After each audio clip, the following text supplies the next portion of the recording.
Hey y'all, let's talk about the top 5 rules that you should follow to maintain a tidy home. We're going to go through these rules and then we're also going to go through some strategies to help you follow the rules. Rule number 1, every item must have a home. Okay?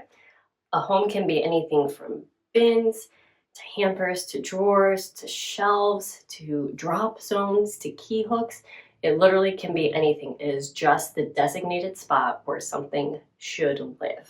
I'm a person who finds visual clutter to be very distracting, so most of the homes for my items do tend to have lids or are items that can be shut so that I don't see everything inside of them. I find that much more visually pleasing to me. Not everything has to be like that. In my home, the main exception is our toy bins. So our toy bins generally don't have lids, or if they do have lids, they can be really easily opened. And this is partially to help my kids learn and be able to actually put their toys back in the bins, so that they also learn how to be tidy growing up. Our second rule is make it easy to put the item back into its home. If a home is not convenient, you are not going to use it. You are not going to place that item back where it goes because it's going to be way easier just to set it down wherever it is. So having a home be in a convenient and easy to use spot is integral to actually putting that item back.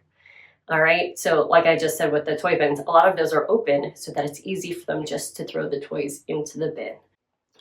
Part of making something convenient is making sure that the home is close to where the item is being used. So make sure that your clothes hamper is close to where you are getting undressed. It doesn't make sense to have it in your hamper in your laundry room if you're not getting undressed in your laundry room, right? So have the hamper close to where you're getting undressed. Keep trash bins and recycling bins in areas where you create trash and recycling. Okay, so in our house, that includes the kitchen, that includes the bathrooms. Most of our bathrooms are very close to our bedrooms.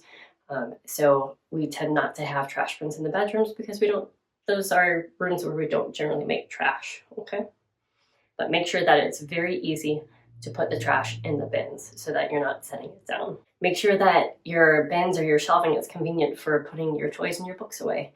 So we have some items that are used very frequently. So we have a play area in our living room. There are toy bins inside the play area. We also have a table with a shelf underneath it next to our couch because we actually do story time on our couch. So that's where the books that we usually are going through for story time live. They also have books in their room, in their closet. They also have a bookshelf in their room because they like to read in their room too. But we do not keep the books that we generally use for story time in there because we'd constantly have to be walking them back and forth. Okay, so make sure that it is convenient and easy to put your things in their home. Number 3 is clean as you go, also known as minimize your mess. So I feel like one of the most common examples of this is doing dishes as you cook or bake. So if you're making a casserole, as soon as the casserole goes in the oven, go ahead and clean the dishes that you've used to that point. So then after supper, the only dishes that you have are actually the servingware that you have used. When you wake up, make your bed right after you wake up. Or if you're someone who likes to air out your sheets, go ahead and neatly fold the sheets down so that the bed can air out. Because even if you're airing out the sheets, if it's done in a neat way, it's going to look 100% better than a newly mussed bed from sleeping in. Put your clothes in the hamper as soon as you take them off. I feel like I've said that maybe 5 times now, but that's a big one. We make sure that all of our clothes are off the floor and into the hamper. And our hampers do have lids, just for my peace of mind of not seeing all the dirty clothes and knowing I need to do laundry desperately. After brushing your teeth, or if you're someone who wears makeup, go ahead and wipe down the sink or wipe down the countertop if you've gotten those dirty. If you spilled toothpaste, wipe that up right away so that it's not building up. This is useful to keeping it tidy and to a certain extent clean, but obviously you're still going to do your deep clean later. Make sure you are throwing your trash and your recycling in the bin right away.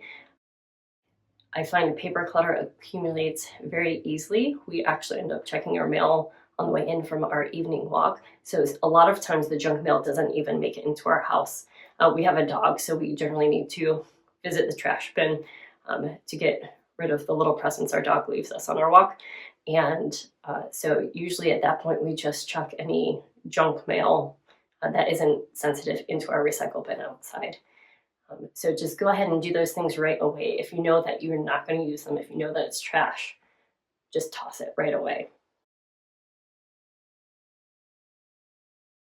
Okay, so that brings us to rule number 4, have a daily reset routine. All right, this can be any time of day that you want.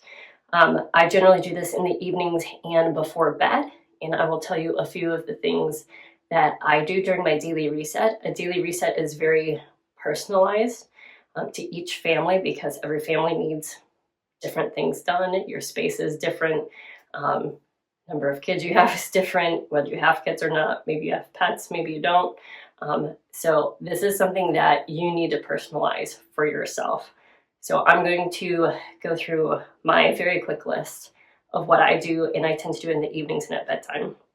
So I make sure that the dishes are done and that the countertops in our kitchen table are clear.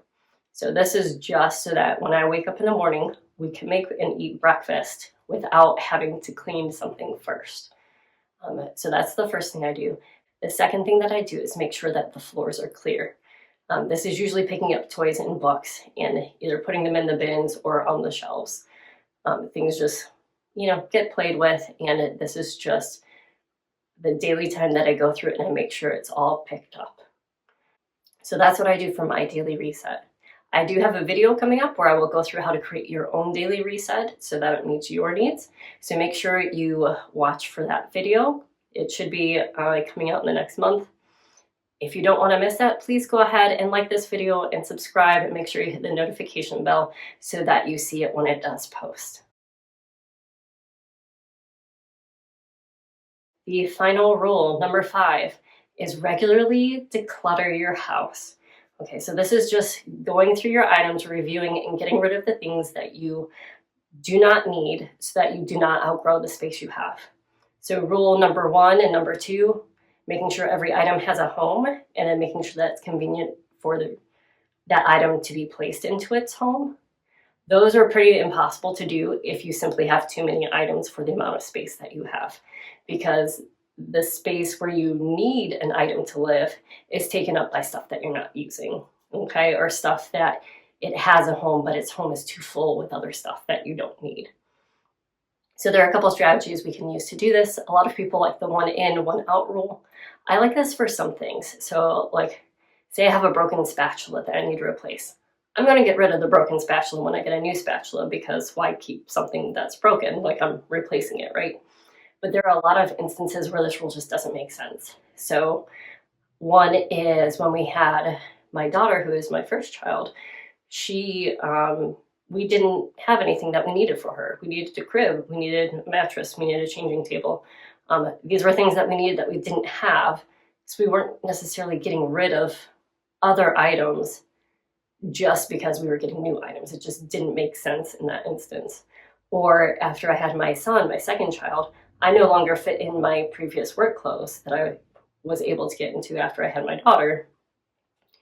So I just got rid of those clothes. I didn't keep track of how many clothes I got rid of. I just got rid of everything that didn't fit anymore because I knew it was never going to fit, But I didn't immediately replace them because it takes me a long time to be able to find clothes that actually fit properly.